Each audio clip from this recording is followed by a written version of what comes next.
Okay, orbital maneuver. This is launch to orbit. So, in order to make orbit, you've got to leave the planet and have sufficient thrust to overcome the weight of the aircraft as well as the drag due to the friction with the air. So, on the at takeoff, the mass of the Delta glider is about 27,000 kilograms.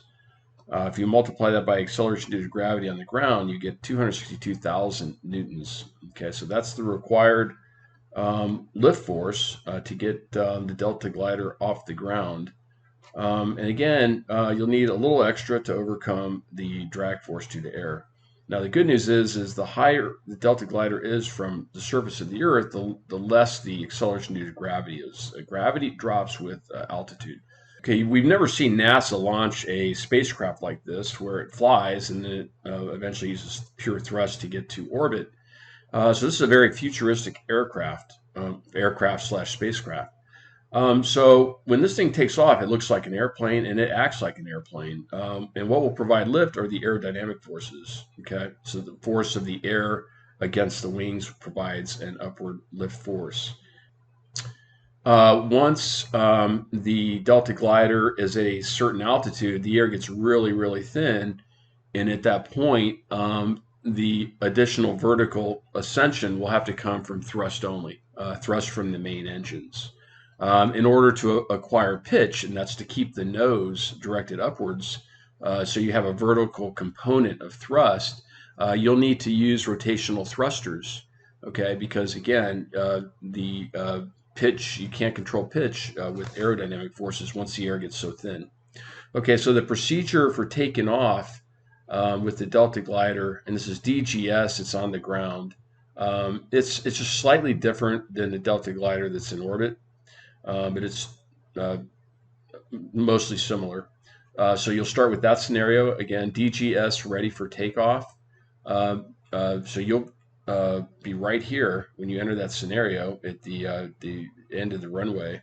Next thing you'd want to do is go ahead and hit F1. That'll take you inside the cockpit, and then click F8 till you find a suitable cockpit. Next thing you want to do is just go ahead and take off. So apply full thrust, and that's the Control plus key. And then to elevate, right, to take off, you hit the 2 key on the numlock pad, and this will pitch the nose up and provide a vertical component of thrust, and you'll take off. Once you're off the ground, you'll want to hit the 6 key to roll east. Okay, you want a heading of due east. And that's why due east. Students always ask me, why do we want to fly due east? Well, that's the rotation direction of the Earth. Okay, so you want to take advantage of the fact that Earth is rotating and it already has a velocity. So the Delta glider, when it leaves Earth, if it had no speed at all, it would be the velocity of the Earth. If you were to fly this due west, you'll still make orbit, but it would cost a lot more fuel because first you have to overcome the velocity of the Earth, right? You're fighting it now. You're going in the opposite direction, and then additional thrust to get to the orbital velocity. Okay. When you compute orbital velocity using the equations, that's relative to Earth. Okay. So when you take off, you're moving at the rate of Earth if you're flying due east, plus the additional velocity that the Delta glider is providing. Then you have to acquire that full orbital velocity relative to Earth. Okay, so in addition to the speed of the Earth rotation. Okay, so you've rolled to the left using the 6 key. Once you have a heading of 90 degrees, and this you'll know this from the compass, strike the 4 key to level it off. Okay, so you have a due east heading. Something I probably should have mentioned earlier is you're going to want the instrument panels to be the surface MFD. Okay, so you'll hit the select button at one of the instrument panels, and that'll be the surface MFD right here. And the other is the other instrument panel, select that as the orbit MFD. Okay, surface MFD is what you'll use to look at your heading. So that's going to be important until you're locked into due east, and then you'll rely on the orbit MFD. So once you've got a heading of east and you've got a pitch of say I mean, it can be anywhere from say 10 degrees to 70 degrees. I tend to prefer like closer to 30. The craft seems to be a little bit more stable at lower pitches. I'd be very careful about time warp. Time warp when you're pitched up and thrusting can be very unstable. So again, I would try to avoid time warp. But it thrust at a pitch of say 20 to 70 degrees. Um, and this shows up on the heading indicator. Um, you'll make orbit in 15-20 minutes. Okay. Now, how do you know when you've made orbit? Okay. Well, look at your orbit MFD and the PER, right? Periapsis and APR, apoapsis. Once those are above, um, safely above the radius of the Earth, you know that you've cleared the Earth. You won't crash into the Earth. The radius of the Earth is 6.37 million meters. So you don't want to do it at 6.4. That's just too close to the surface, right? There'd be too much air drag force. You want to be well above the atmosphere. So I would recommend just for a starting orbit of something like 6.5 million meters, um, for the PER, right? Okay, that's the closest approach. And then APR will be whatever it is. You're not going to have a perfectly circular orbit after launch. But we'll correct for that later. We circularize the orbit. Okay, so here is page 88 of my book. So this is, you quite haven't made orbit yet, okay? The periapsis point is 3.47 million, okay? So periapsis is here, right? And you can see that that's inside the circumference of the Earth. Apoapsis looks fine, 6.94. So I'm climbing in this scenario at about, here's the pitch indicator, I'm about 12 degrees. Okay, so that's totally fine. Like I said, I prefer to be closer to 10 to 20. It just seems to be more stable. So what I did was I continued to fly this at the pitch angle with full thrust, and eventually I got to an orbit that looked like this. Okay, so my periapsis is 6.59 million, so that's well above the surface of the Earth from the center to the surface, which is 6.37 million. My apoapsis is really out there. This is a pretty eccentric orbit. So there you have it. And when I shut the engines off, my heading indicator was pretty close to zero. So at that point, you want to verify your orbital parameters, and you can use this amazing equation to do that, where r is the distance from the center of the Earth to the location at burnout. Okay, so as soon as you turn off your engines, you can use these numbers to compute the eccentricity. Once you're above the atmosphere, you don't need any thrust. The thing's just going to coast. There are no frictional forces in orbit at a sufficient altitude. Okay, so here's the R. This is how far my aircraft is from the center. Here's my velocity, 9948. Okay, that's right. Where is it? 9948K, 9.948K, that's 9948. So I square that according to this equation. K is just equal to G times the mass of the Earth. So here's that. And then -1. So that gets me an eccentricity computed of 0.632. Of course, the instruments are computing that as well, 0.639. So about the same, not exactly the same, because I did have a slight pitch angle. This only works if you have a pitch angle equal to 0. Okay. Now, what if you don't have a pitch angle equal to 0, right? You probably won't. I try to get the pitch angle to 0 at burnout. Then you'd use this equation. Okay, so this is another scenario that I launched. So I had a pitch angle right around, I think I entered 35 degrees. Okay, a little bit more complicated equation, but I got 0.896 of eccentricity, and the instruments show about 0.89. Okay, so right on. The other thing is you say, well, you've got eccentricity. What about the periapsis point? Well, if you have eccentricity, the periapsis point for this scenario where the pitch angle is 0, the periapsis is going to be equal to approximately equal to the location of the craft at burnout, right? Periapsis 6.59, that's about 6.6, and the height of the aircraft above the center of the Earth is also about 6.6. So again, when the pitch angle is 0, again, here's the pitch angle right at 0. You can just assume that the periapsis is going to be where you are at burnout. Not true though if you if the pitch angle is not zero. Then you're going to have to use the velocity equation to compute the semi-major axis um, with the velocity. Okay, you know the velocity, you know everything else. You can get the semi-major axis with this equation here. Let's go back to it. Okay, so this equation right here, if you've got a pitch angle well above zero and you want to know the other orbital parameters, well, you know the velocity from the instruments. You know where you are, so you can get the semi-major axis. Okay, um, and once you have the semi-major axis and the eccentricity, you can use the orbital equations to get everything else: periapsis, apoapsis, etc. Okay, so there you have it. How to make it to orbit and then do the necessary computations to get the key orbital parameters. But again, if you're just flying missions, you can use the orbital parameters as slated here on the instruments. They're doing these calculations for you. Okay, so we're going to fly to the moon. Okay, going to make orbit from Cape Canaveral. Just, click on the orbiter icon here. Go to the scenario file, Delta Glider, and then DGS, ready for takeoff. All right, there's the spacecraft.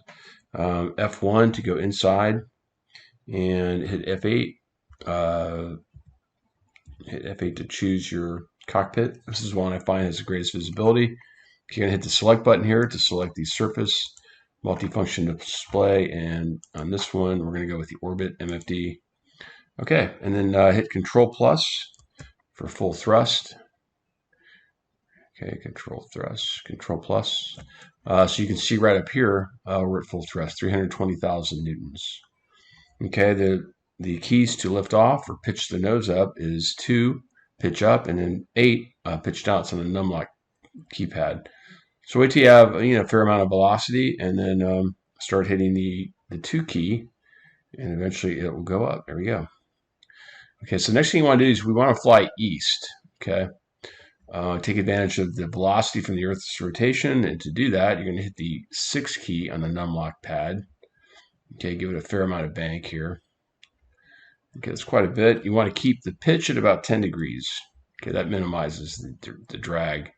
So you're going to want to fly. Here's your compass. You want to fly. You want to remain in this roll or bank position until the compass goes to east.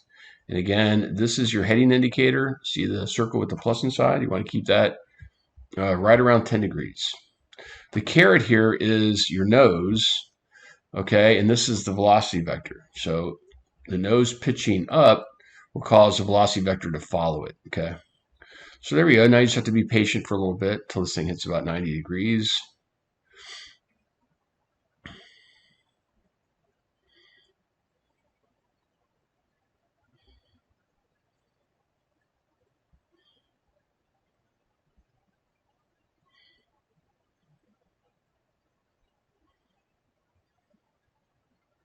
Okay, we're at 60 degrees. 90 degrees is due east. Okay, so we're almost due east.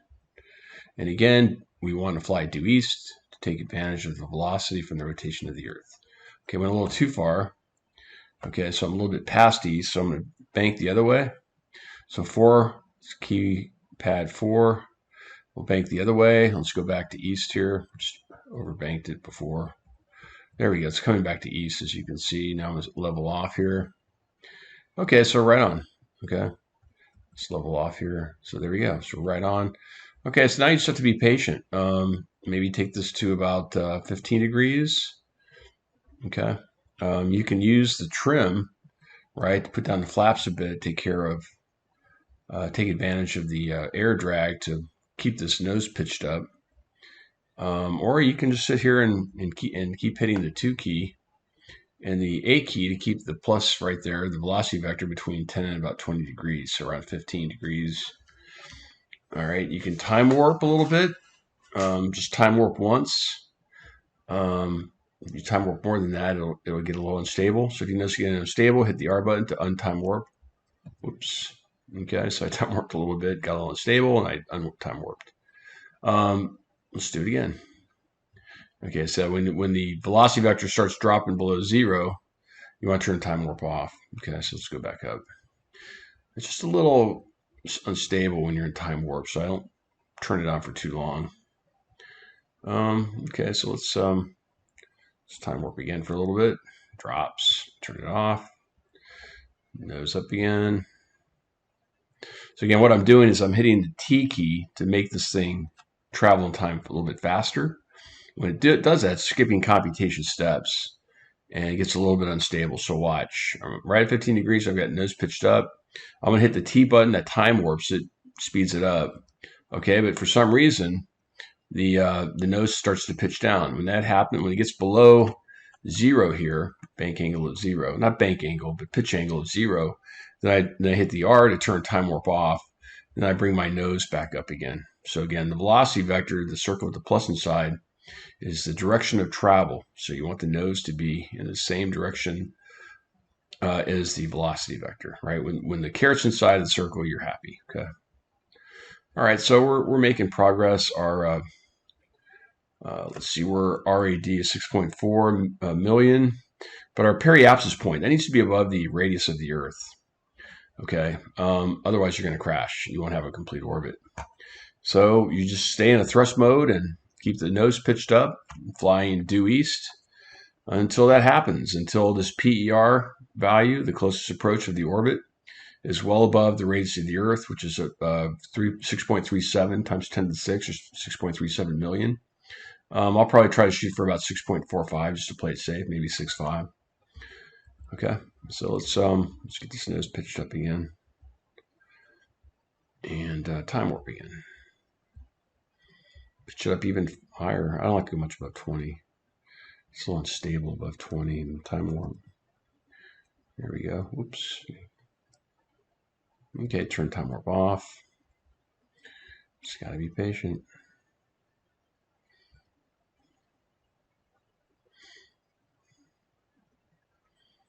Okay, when the nose pitching up no longer results in the velocity vector going up as well, that means there's very little atmosphere. You're getting very little lift from the atmosphere.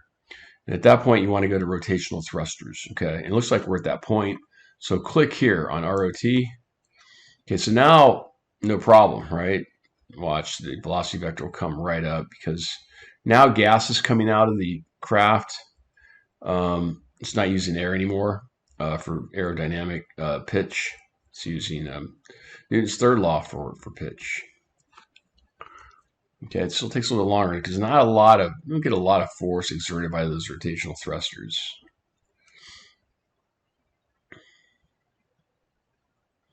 So I'm going to try to get the nose up quite a bit before I time warp again. Okay, so the further the carrot is from the circle, the faster the circle will come up. Again, the circle is the velocity vector of the aircraft or spacecraft now. It's definitely a spacecraft now because we're above the atmosphere, most of the atmosphere.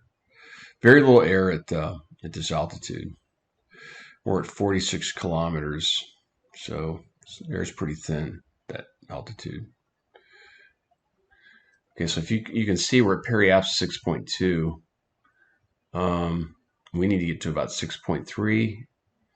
I'm going to shoot for about 6.5, and then we know we'll be 6.37 is the 6.37 million is the radius of the Earth. Okay, so once we're above that, we know we're not going to crash into the Earth, right? We'll be in orbit officially. There we are. So the closest approach is safe. Okay, we're currently at 6.47. It's going to be pretty close though. Let's go a little bit higher. Let's see, NASA would never have an orbit that close to the Earth. Okay, so I think that's fine. I'm going to hit, if you notice here, our pitch angle is pretty close to zero. It's about 3 degrees. So I killed the thrust. Main engines are at zero now, and here's our orbital parameters. Periapsis point 6.434 million. Currently at 6.515 million. So we're right here. Our periapsis is right here. Our apoapsis is over here. All right. And we're clear. It looks like we're inside the orbit of. It looks like we're inside Earth. Like we're going to crash, but we're not. This is a 3 dimension. So imagine the orbit coming out of the page a bit. Okay, so it's certainly a safe and decent orbit. Okay, so that's the end of this simulation to show you how to make orbit from Cape Canaveral. Hope this was helpful.